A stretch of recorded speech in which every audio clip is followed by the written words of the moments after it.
kabulastugan, hindi malilimutan ang asaran na merong pikunan, lalo na rin ang unang niligawan, unang kabiguan. At dyan nasiseryoso ang usapan, ang pagdadamayan ng tunay at tapat na kaibigan. Kung mga buwan, kaibigan namang maaasahan. Oh, di na tayo babata, edad may di nahahalata. Sa mga trip, unti-unti na tayo nagsasawa.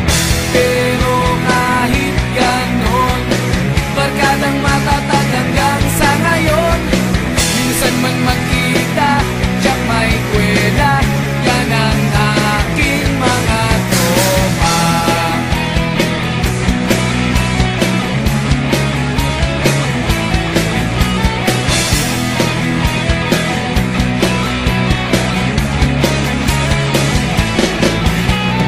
Inuman na pang magdamagan, minsan inaabot pa ng ayaan, na kung saan-saan, na para bang walang kinabukasan at kahantungan.